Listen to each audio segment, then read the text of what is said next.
Merci pour cette invitation. J'ai toujours plaisir à venir à l'UNIL à Lausanne. Donc, pour que vous me situiez mieux, je suis en effet mathématicien. Et l'essentiel de mon travail, c'était 90% des mathématiques, en effet. Mais j'ai évolué et je me suis intéressé aux questions d'environnement, essentiellement par le biais de la modélisation. J'ai fait beaucoup de modélisation. Également le biais de la finance. Vous savez sans doute que, et on en dira quelques mots, la finance est très mathématisée actuellement et fait appel à des connaissances qui ne sont délivrées en général qu'en Master 2. Donc c'est un phénomène d'ailleurs historiquement tout à fait important et de signification grave à certains égards. Et puis, plus récemment, je me suis intéressé à la philosophie des sciences que j'enseigne à l'École des Ponts et à Sciences Po.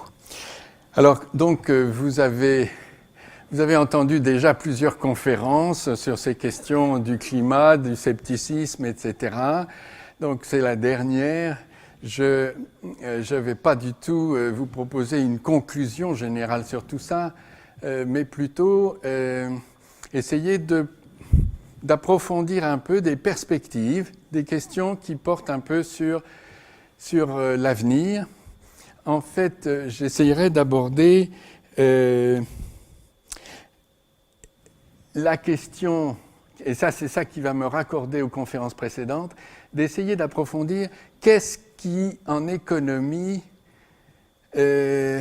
pousse les climato-sceptiques. C'est-à-dire quels sont les facteurs économiques qui font qu'en effet, ces acteurs qui sont très de dynamisme, par quelle force économique ils sont sollicités. Et puis, j'essaierai dans un deuxième temps d'approfondir les questions sur le long terme. Le long terme. Et donc, le plan que je vais suivre, je vais vous le mettre, voilà. Le plan que je vais suivre, ce sera dans une première partie d'analyser certaines causes profondes du business as usual, BAU. Le business as usual, c'est-à-dire pourquoi au fond, il ne se passe rien, pour dire vite. Et donc, approfondir les questions du business as usual. Alors, les ambiguïtés du développement durable, certainement, c'est des choses qui ont déjà été dites, mais je les redirai en vitesse.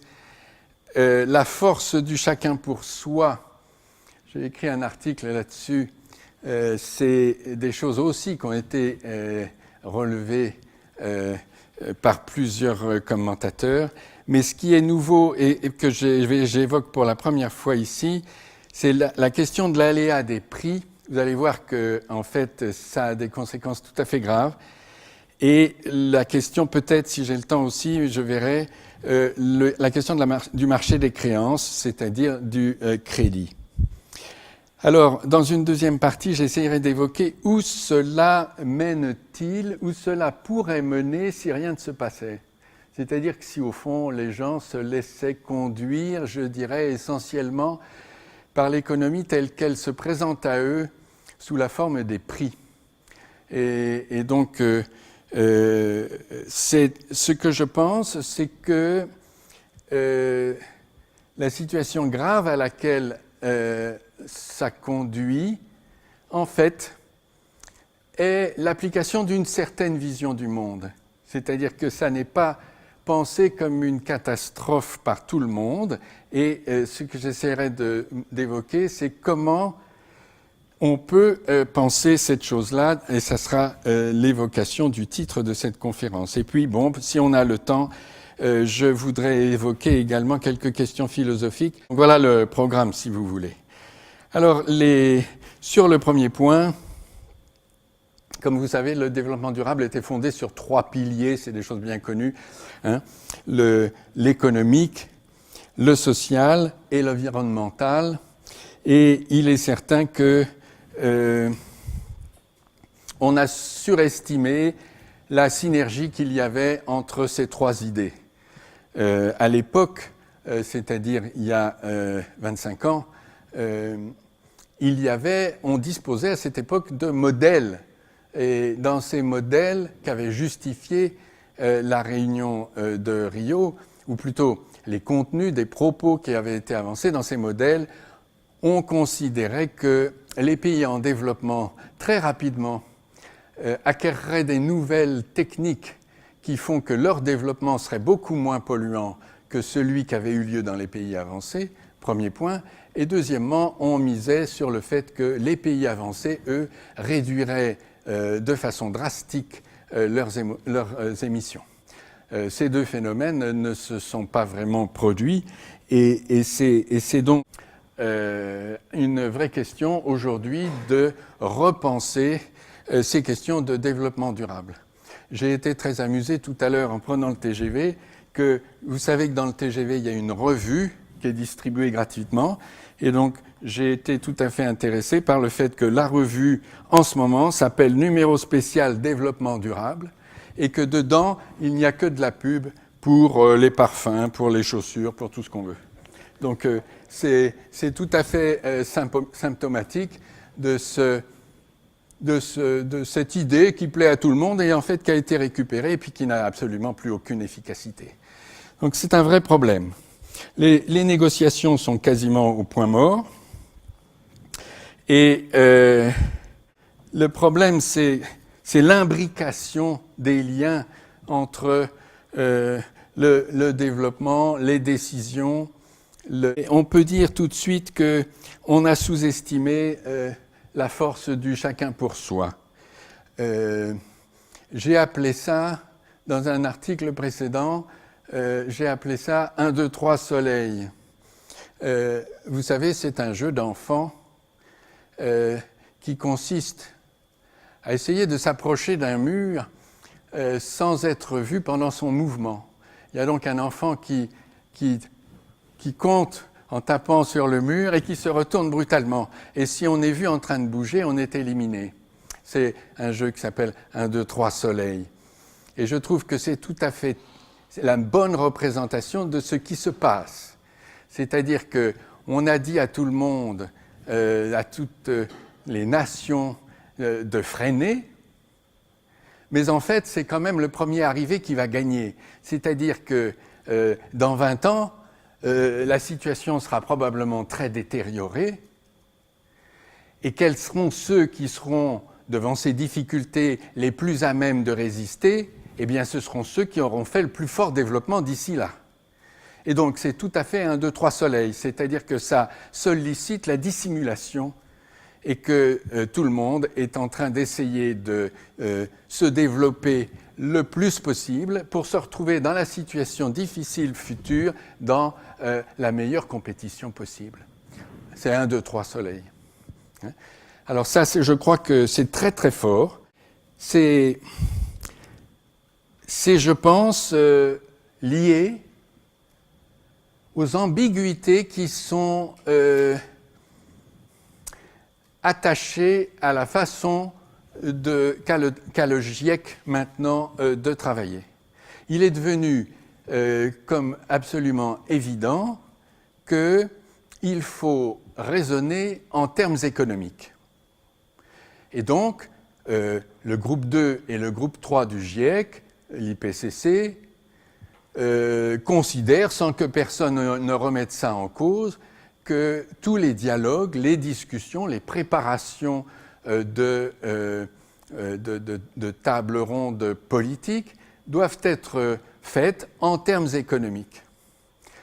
Et alors, ça, évidemment, c'est en soi un problème. C'est en soi un problème parce qu'il n'est pas clair, et ça on le va voir dans l'exposé, il n'est pas clair que l'économie telle qu'elle fonctionne actuellement soit le meilleur paysage décisionnel dans lequel on peut vraiment agir. Et alors, ça me fait tout de suite aborder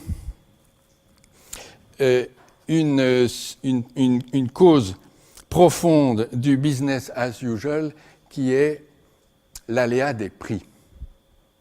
Je pense que ça mérite qu'on s'y arrête un tout petit peu parce que c'est quelque chose de très important et très difficile à comprendre. Vous savez que les courbes qui ont été faites par le Club de Rome et par le rapport Meadows qui a été publié en 2004 dans sa version renouvelée, 30 ans plus tard, ces courbes sont des courbes qui ont toutes la même forme, c'est-à-dire qu'on constate qu'un grand nombre de grandeurs sont soumises à des accélérations exponentielles. Ça veut dire quoi? Ça veut dire que la propension à augmenter est proportionnelle à la grandeur elle-même. Et ça, c'est vrai pour énormément de choses. Et ce que les gens du Club de Rome disent, c'est que ça ne peut pas durer indéfiniment parce que la planète est finie. Et donc, il y a des facteurs de frein qui vont venir s'imposer. Et cette équation exponentielle va être modifiée par des termes complémentaires qui sont des termes de frein qui vont prendre de plus en plus d'importance, de telle sorte qu'on va toujours avoir une allure, ce qu'ils appellent overshoot collapse, c'est-à-dire qu'on tire trop haut, il y a un maximum et ça redescend. Il y a 11 scénarios qui sont analysés au détail dans le rapport de 2004. Ils sont tous de cette nature et on le comprend bien. Le point qu'il faut avoir présent à l'esprit, c'est que ces modélisations, donc de l'équipe du MIT, sont des modélisations en nature, c'est-à-dire en grandeur, en poids, en volume. Les modélisateurs de l'équipe Meadows n'ont pas voulu mettre de prix. Ils expliquent qu'en effet, ces phénomènes sont des phénomènes fondamentaux et que d'avoir mis des prix sur toutes ces grandeurs aurait probablement brouillé la lecture du message. Alors du coup, ces courbes sont des courbes très lisses, qui sont des courbes donc en bosse, comme ça. La thèse que je vais vous présenter sur ce point devant vous, c'est que ces courbes-là, personne ne les voit. Et pourquoi personne ne les voit? Parce que ce qu'on voit, ce sont les prix. Et alors là, il faut que je fasse un tout petit peu un cours de processus aléatoire. Pardonnez-moi, ça va être très gentil. En bas à gauche, vous avez une évolution de type exponentiel et qui a été perturbée par de l'aléa faible. Alors dans ce cas-là, qu'est-ce qui se passe? Il se passe ce que tout le monde attend, c'est que la dynamique sous-jacente va être conservée simplement avec une perturbation aléatoire. En fait, cette perturbation aléatoire va quand même augmenter. On le voit un peu sur le dessin. Tout simplement parce qu'elle est elle-même proportionnelle à la grandeur qui a été atteinte. Mais il y a un phénomène très profond, c'est que si le hasard qui perturbe dépasse un certain seuil, les financiers disent si la volatilité est au-dessus d'un certain seuil qui, entre parenthèses, est toujours atteint sur la plupart des marchés financiers, je vais vous expliquer pourquoi, alors c'est très différent. La perturbation est telle qu'on ne voit plus du tout dans son allure la courbe exponentielle sous-jacente. Plus du tout. Plus du tout, et même, les mathématiciens ont même pu montrer que dans ce cas-là, le phénomène aléatoirement perturbé va tendre vers zéro à la fin. Va tendre vers zéro pour des questions que quand il y a de l'agitation et qu'elle est proportionnelle à la grandeur, l'agitation va faire que de temps en temps on sera très très bas et à ce moment-là c'est tellement froid que ça ne bouge plus. Ça fait comme un piège et donc ça va s'effondrer. Ces choses-là sont très bien connues de tous les gens qui travaillent sur les marchés financiers. Alors la question qui se pose, c'est donc, est-ce que sur la courbe du haut, est-ce qu'on peut deviner, voir la dynamique déterministe sous-jacente? C'est ça la vraie question. Enfin, une question importante en tout cas. La réponse est non. La réponse est non. On ne peut pas déterminer la dynamique déterministe sous-jacente. C'est très profond et c'est lié à un théorème de Kirsanov. Bref, les gens, ça fait une 50aine d'années que les gens réfléchissent sur cette question. Ils ont fait le tour complet de cette affaire. Mais il n'y a pas besoin d'être mathématicien pour comprendre ça. C'est que, en fait, les grandeurs qu'on rencontrera, ce sont des grandeurs qui, la plupart du temps, sont fournies précisément par des marchés financiers. N'est-ce pas? Le prix du pétrole, vous savez qu'il y a un marché du prix du pétrole. Et un marché même très organisé, avec des produits dérivés. On peut acheter du pétrole dans 6 mois, dans 12 mois.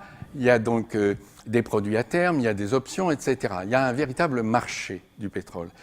Et ce que je dis, c'est que le prix du pétrole aujourd'hui est un prix qui est tel que personne n'est capable de dire si ça va monter ou si ça va descendre. Bien sûr, tout le monde dit « Ah ben le pétrole, ça va forcément monter ».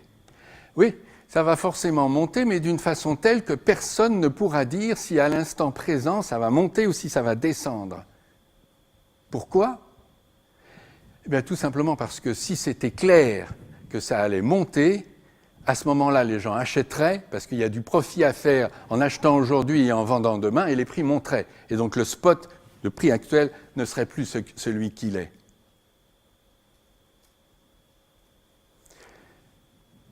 Les marchés financiers sont une organisation telle que le prix spot, c'est-à-dire le prix de la grandeur qui est fixé par le marché, est un prix qui est tel que personne n'est capable de dire si ça va monter ou si ça va descendre.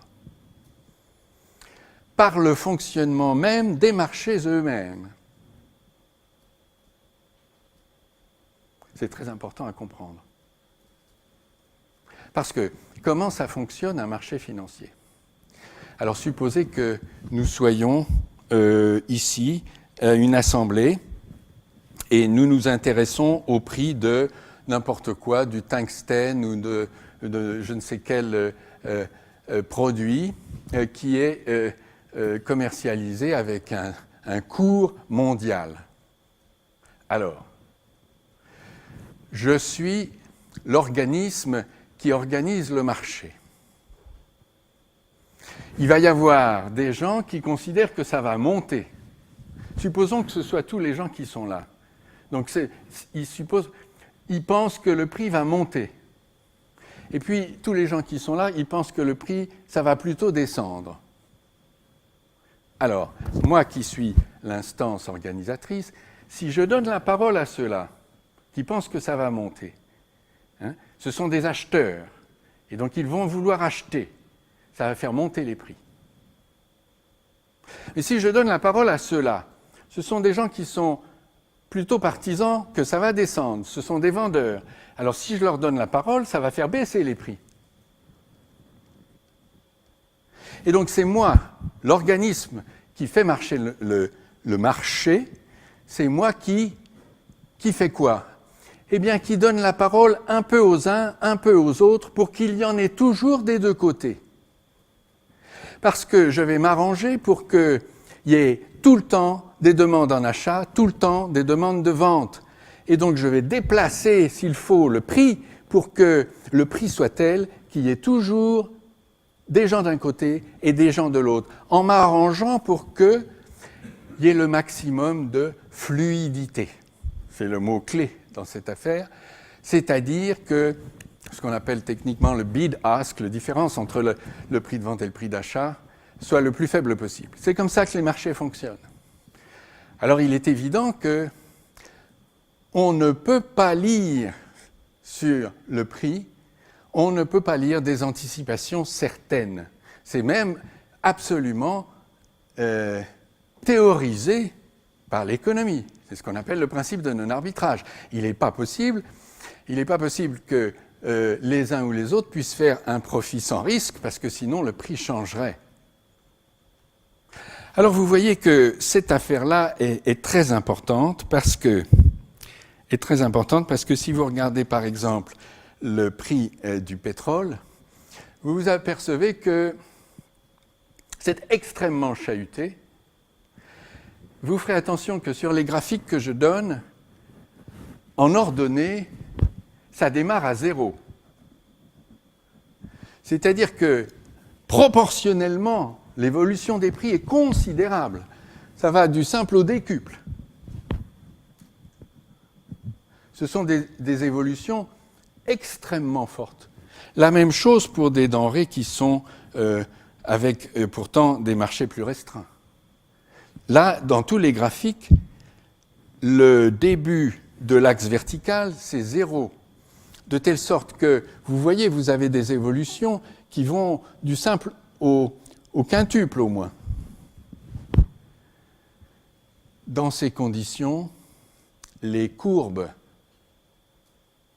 smooth, comme on dit en anglais, les courbes bien lisses du Club de Rome, on ne les voit pas.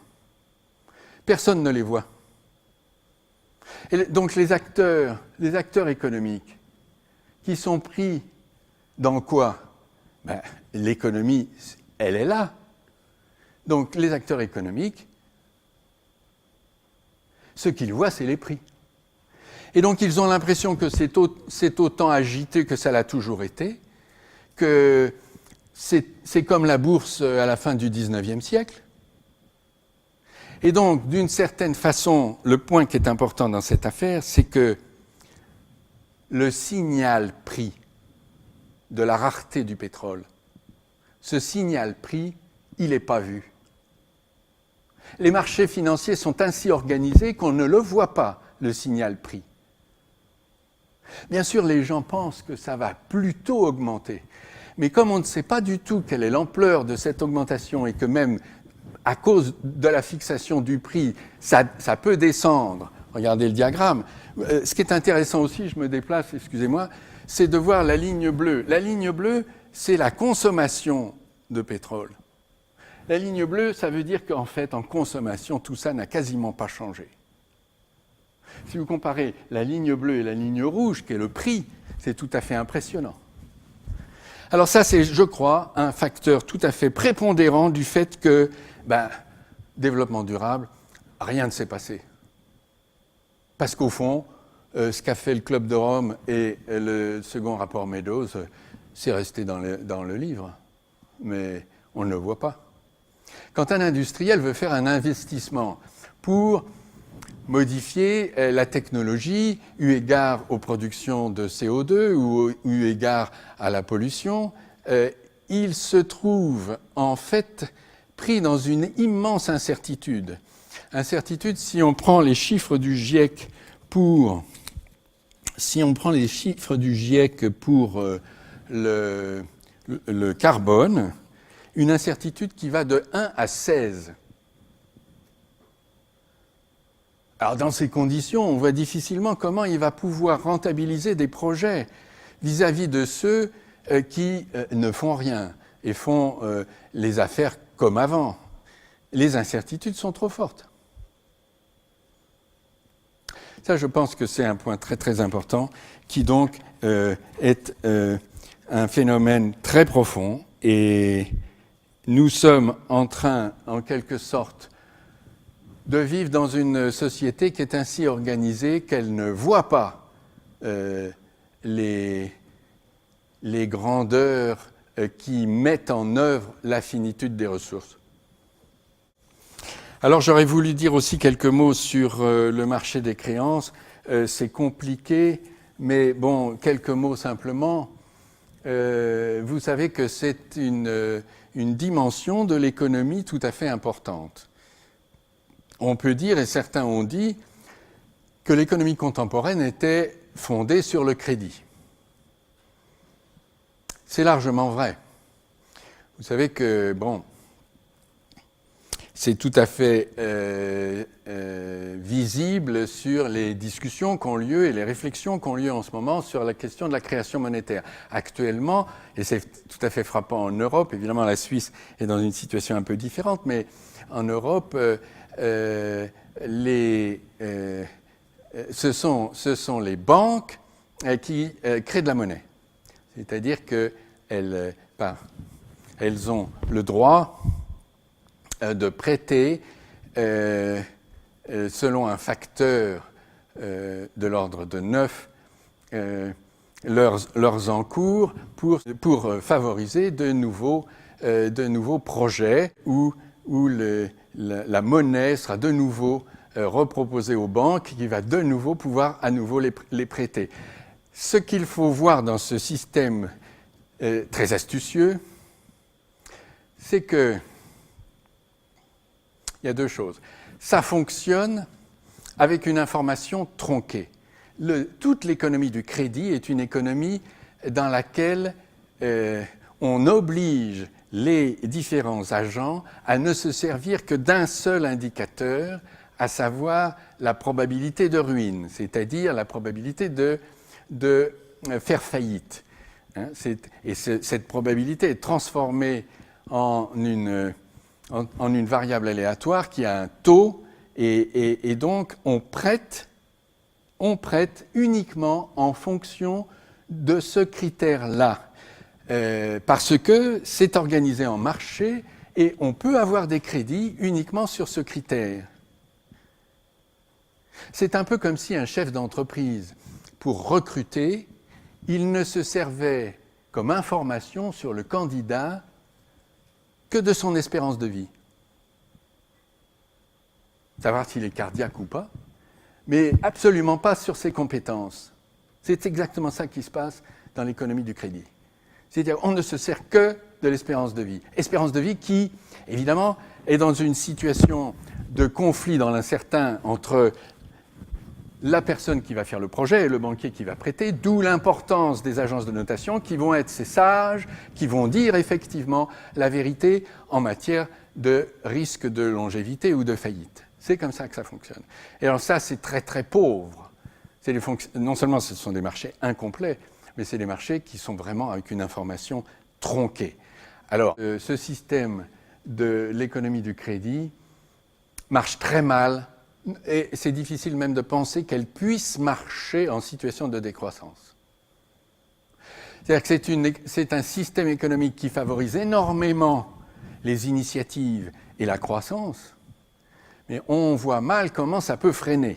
C'est un système qui n'est pas pensé dans une situation où il faut freiner. Donc ça, c'est très très important. Je ne parle pas des CDS et des autres, l'organisation des dérivés de crédit, etc., qui sont des choses très, très dangereuses et qui ont été beaucoup commentées après la crise des subprimes. Alors, vous voyez qu'il y a des causes très profondes qui font que, selon toute vraisemblance, pendant encore longtemps, il ne va rien se passer. Il ne va rien se passer parce qu'au fond, il y a des sortes de nuages qui assombrissent l'avenir lointain, mais bon, ça sera pour les générations futures qui ne sont pas très clairement définies. Et puis, au fond, ça assombrit surtout l'horizon des autres. C'est ça le point que je voudrais vous proposer, et ce n'est pas pour être particulièrement pessimiste, mais je pense que une certaine lucidité dans les catastrophes qui peuvent arriver permet, à cet égard je pense que Jean-Pierre Dupuy n'a pas complètement tort, permet de mieux voir les choses, éventuellement d'agir. Et donc, ce qui peut se passer, c'est que progressivement, ça aille de plus en plus mal, mais pas pour tout le monde. C'est la faiblesse du discours très général, la faiblesse du discours qui, nous, sur la planète. Mais nous, c'est qui? Voilà. Nous, c'est pas tout le monde. Et alors, ce qui peut se passer et qui a une vraisemblance assez sérieuse, c'est que ça aille vraiment pire pour les pays pauvres par rapport aux autres. Qu'ils soient dans une telle détresse que finalement, ils en soient réduits à polluer beaucoup, à brûler beaucoup, à abîmer beaucoup l'environnement, pour des questions de survie, tout simplement.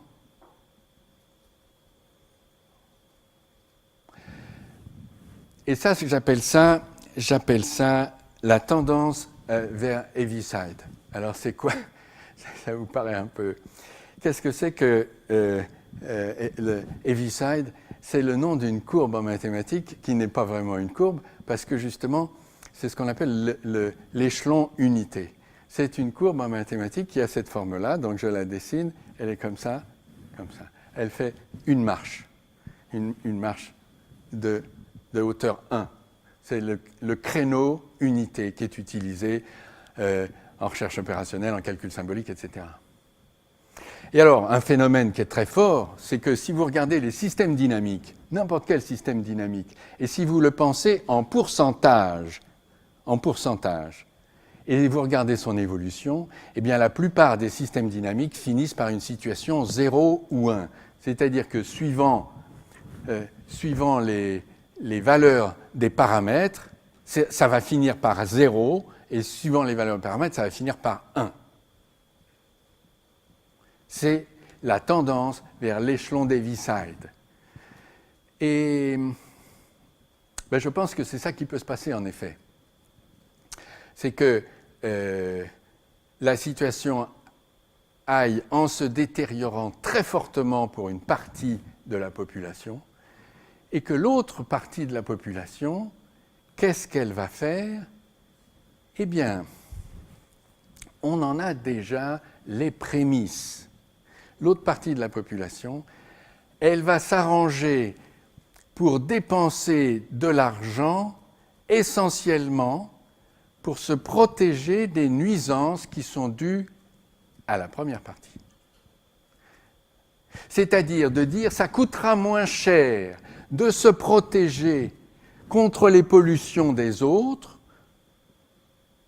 que d'essayer de sauver tout le monde parce que ça coûtera énormément d'argent. Ça coûtera énormément d'argent et en plus, on n'en aura pas le contrôle. Il va falloir faire des transferts, comme disait Nicolas Stern à la fin de son cours au Collège de France. Il a dit il faut des transferts énormes, qu'il a chiffrés, entre les pays riches et les pays pauvres. Mais ces transferts, comment les organiser? C'est très difficile. Et il va falloir faire de l'éducation, il va falloir limiter la croissance de la population, il va falloir, etc. Ça représente des budgets considérables. Le budget de l'UNESCO est ridicule à côté. Et donc, beaucoup de gens considèrent que ça coûtera beaucoup moins cher que de se protéger contre les actions qui sont menées par ces peuples à la dérive. C'est ça, le nouveau passage du Nord-Ouest. Il y a là une possibilité. Et cette possibilité, elle est explicitement pensée par un certain nombre de personnes. Le passage du Nord-Ouest, vous savez qu'historiquement, ça a été extrêmement commenté. C'est ce fameux passage entre les glaces polaires et le Canada, passage qui a fait échouer un très grand nombre de navigateurs et qui, en fait, s'ouvre maintenant à cause de la fonte des glaces polaires. S'ouvre. Et les pays limitrophes ont déjà calculé l'avantage économique que ça allait produire, puisque d'une part pour les trajets entre l'Europe et la Russie, d'autre part pour l'exploitation pétrolière des gisements arctiques, il y a de gros avantages à cette affaire. Alors je le prends comme symbole d'une philosophie de l'environnement. C'est le nouveau passage du Nord-Ouest. Ça veut dire qu'il y a la possibilité de continuer à faire du progrès, de continuer à vivre dans la même ligne de ce que les pays riches avaient fait jusqu'à présent. Et pour y arriver, la technique, ça consiste simplement à chaque négociation, à toutes les négociations internationales, à dire qui va payer. Et de répéter, mais qui va payer?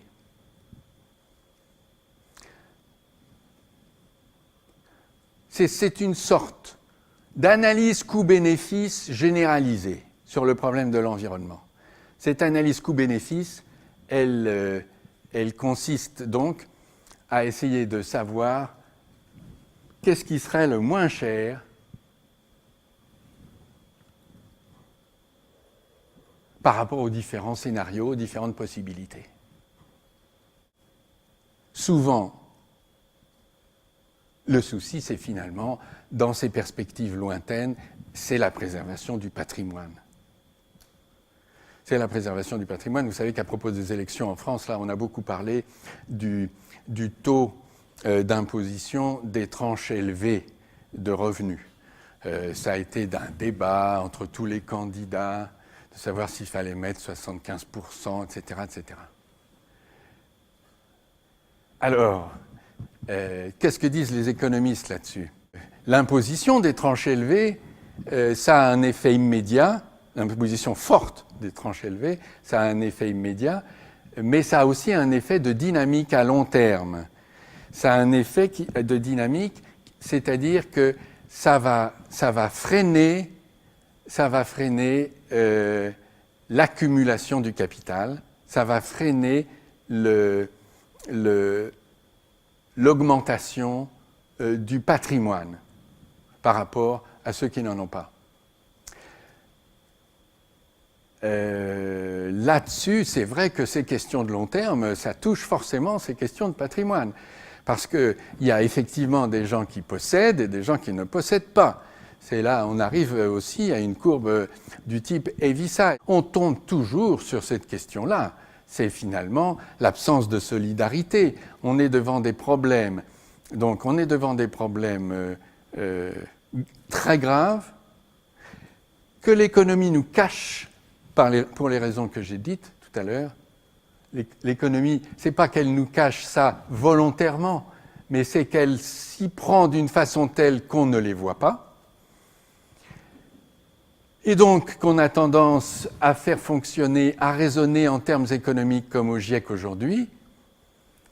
Et le résultat de ça, c'est que ça continue comme avant, et c'est-à-dire qu'on va faire ce qu'on appelle du climate realism, ou bien de la modernisation écologique, c'est-à-dire des dispositifs qui consistent à mettre des petites éoliennes sur les maisons, etc., de perfectionner, de mettre en matière de biodiversité, de mettre les animaux menacés dans des parcs avec des petites puces pour savoir si tout va bien, où ils sont, etc., comme on soigne les monuments historiques, hein, tout ça dans un univers et en rejetant à l'extérieur les problèmes qu'on ne peut pas résoudre.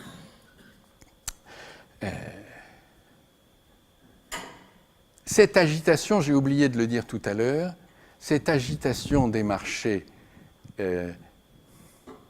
non seulement elle brouille les pistes, c'est-à-dire qu'on ne voit pas la réalité des quantités, mais en plus, elle a une action absolument destructrice sur l'environnement lui-même, à cause de sa rationalité, qui est la rationalité de ce qu'on appelle l'analyse coût-bénéfice. Ça mérite que je fasse une parenthèse là-dessus. Depuis longtemps, les économistes se sont dit, pour préserver l'environnement, le problème, c'est que les biens communs, les biens non marchands n'ont pas de prix. Et donc, les gens le gaspillent.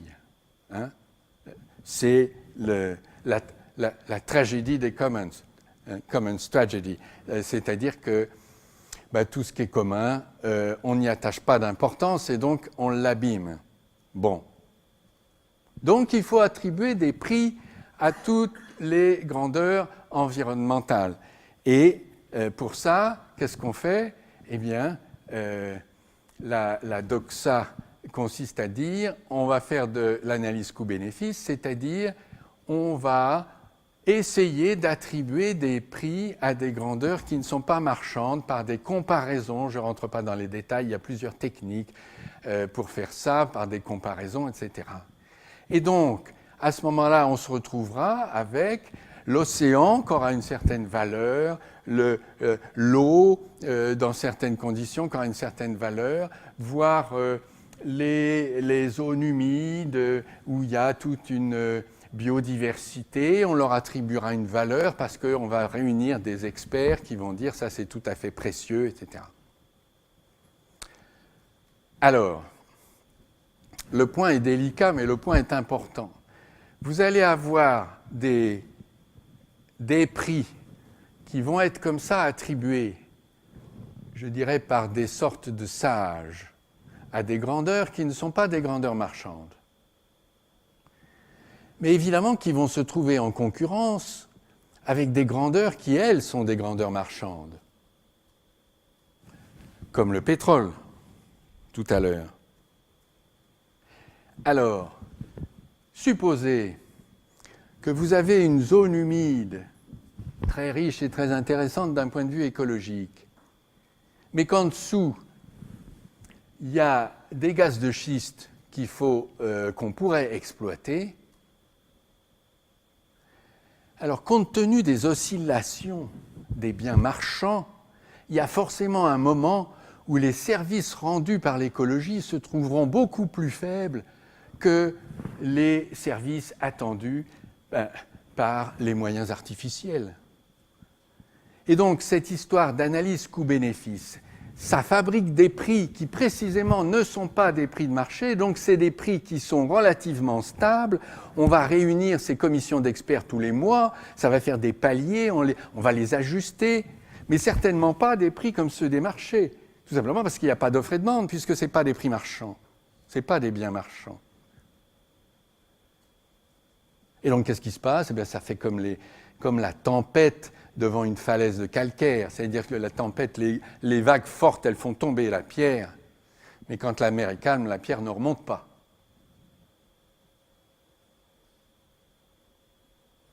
Et donc l'histoire des services écologiques rendus et qui sont pris en compte par l'économie, c'est une blague.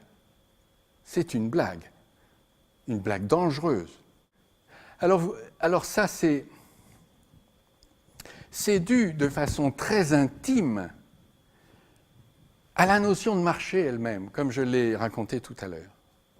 À partir du moment où il y a marché et qu'on laisse les gens faire toutes les transactions qui leur plaisent, en n'anticipant pas, etc., c'est forcément très agité. Et je le disais, très agité, de telle sorte que ça cache complètement les évolutions sous-jacentes, par la nature même du marché. Alors, vous voyez que les remarques que je fais sont des critiques très profondes de l'économie. J'attire votre attention pour remarquer qu'elles ne sont pas du tout d'origine marxiste. J'ai rien contre les marxistes, mais je veux dire, c'est autre chose. C'est autre chose. Parce qu'il ne s'agit pas simplement de dire bon, les ouvriers sont exploités dans le système de l'économie libérale, etc., ou de dire que s'ils se réunissent, ils vont avoir une force politique, etc.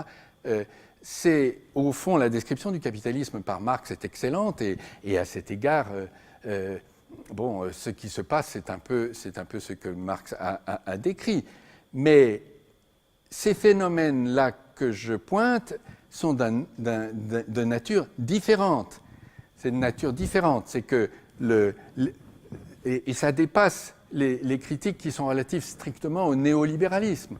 C'est la notion même de marché qui brouille toutes les anticipations. Et donc l'économie telle qu'elle est pratiquée actuellement, c'est une économie à l'aveuglette. Il y a un point aussi qui est intéressant à noter. Dans cette histoire de la fonction d'Heaviside, vous avez bien compris qu'elle est en proportion, la fonction d'Heaviside, en proportion. Parce que si vous regardez sur Internet les statistiques en matière de pauvreté dans le monde, vous serez surpris de voir que partout elle diminue, la pauvreté. Sauf pour vraiment des quantiles dans certaines zones d'Amérique latine. Là, il y a eu des diminutions dans les 10 dernières années, c'est-à-dire vraiment un accroissement de pauvreté absolu. Mais sinon, la plupart des statistiques de l'ONU, des services de l'ONU ou d'autres services, comme le World Watch Institute, etc., disent que la pauvreté, en fait, diminue. En revanche, les inégalités, elles, augmentent très nettement. Et elles augmentent surtout à cause du quantile supérieur. C'est-à-dire, c'est les riches qui sont beaucoup plus riches dans ces 10 dernières années.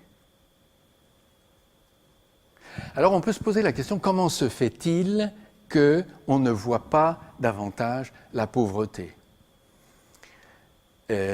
Parce que si on veut expliquer le business as usual, il faut essayer de comprendre pourquoi certains phénomènes ne sont pas vus.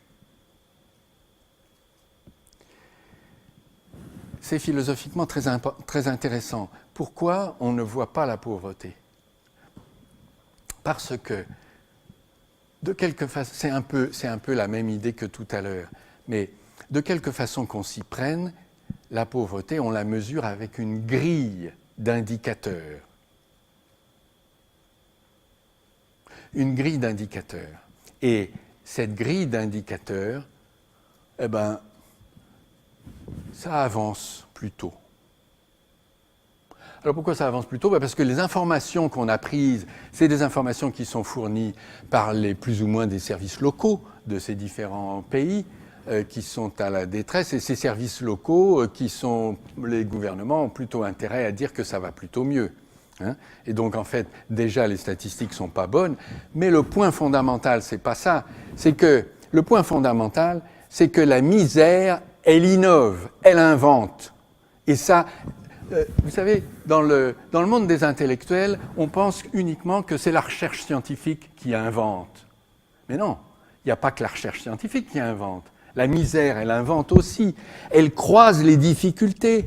Elle croise les difficultés avec les enfants, avec les maladies, avec l'argent, avec l'agriculture, avec la pollution. Elle fait des nouvelles inventions, c'est certain. Et ça, on ne le voit pas. On ne le voit pas. Ça, c'est très important. Et donc, ce qui est vraiment significatif et signifiant, ce sont des grandeurs en pourcentage. Des grandeurs en pourcentage. C'est là qu'on voit que la philosophie de John Rawls, en matière d'équité, est une philosophie extrêmement biaisée, n'est-ce pas ? Extrêmement biaisée. De dire qu'il vaut mieux, il vaut mieux un monde dans lequel les pauvres sont à 3 et les riches sont à 100, qu'un monde où les pauvres sont à 2 et les riches à 10. C'est une philosophie extrêmement tendancieuse. Et en fait, elle justifie effectivement ce qui se passe actuellement, c'est-à-dire que la partie, le quantile des populations les plus riches se trouve augmenter leur patrimoine, augmenter leur puissance politique, leur puissance financière, leur puissance économique, évidemment au détriment des autres, parce que l'économie, elle fonctionne avec les prix, et comme vous le savez, les prix, c'est relatif. C'est la relativité qui compte dans les prix. Si tous les prix augmentent, c'est comme s'ils n'augmentaient pas. Alors, voilà, donc des choses qui sont évidemment préoccupantes et qui, dans le temps qui me reste, je voudrais juste aborder, ou pas forcément traiter. Ah oui, là, il y avait une courbe que je n'ai peut-être pas montrée. Ce sont des diagrammes qui sont faits par les services de l'ONU en matière de prix de la nourriture. Donc, ils ont leur petite leur petite méthode pour calculer ça, mais vous voyez bien que comme c'est des prix et qui sont fondés sur des prix de marché finalement pour les céréales, pour ceci, pour cela, vous voyez que c'est presque aussi agité que les prix, et là, même remarque que tout à l'heure, leur donner démarre à zéro, que les prix du pétrole. Alors d'un point de vue philosophique, je vais terminer là-dessus. Je pense que tout ça est lié à des problèmes de philosophie de la connaissance. Pourquoi? Eh bien parce que c'est bien la connaissance qui est au cœur de tous ces problèmes et de toutes ces questions. De plus en plus, le GIEC c'est-à-dire l'IPCC, a décidé pour le 5e rapport, il a décidé qu'il allait faire non seulement des scénarios, mais des prévisions à 10 ans. C'est nouveau et c'est très différent. Les prévisions à 10 ans, ça veut dire quoi? Ça veut dire qu'on va tenir compte d'un certain nombre d'inerties pour donner une image plus précise de ce qui peut se passer dans 10 ans. C'est assez différent des modèles qui avaient été faits par le passé, soit pour les émissions de carbone globales, soit pour les modèles économiques de taxes ou de droits à polluer négociables, etc. Alors, ces études à 10 ans, moi, je trouve qu'elles modifient la nature même de la connaissance qu'on fabrique, parce qu'elles vont être beaucoup plus précises. On va voir qu'à certains endroits, ça va se réchauffer. On va voir qu'à certains endroits, il y a des deltas qui vont être inondés. On va voir qu'à certains endroits, il ne va rien se passer. Et donc, on fabrique des connaissances, mais qui sont utiles pas forcément exactement à tout le monde de la même façon. La question, c'est de savoir si ces connaissances nouvelles, elles vont faire avancer, en quelque sorte, ce qui manque, c'est-à-dire une solidarité internationale sur ces questions, ou bien si elles vont simplement modifier les prix de l'immobilier dans un certain nombre de zones. Parce qu'on va savoir que, évidemment, à certains endroits, c'est moins prometteur qu'à d'autres. Et donc, au centre de tout ça, il y a une question de connaissances, comment elles sont fabriquées, par qui, pour qui. J'approfondirai s'il y a des questions. Je pense que maintenant, le mieux, c'est de vous donner la parole. Merci beaucoup.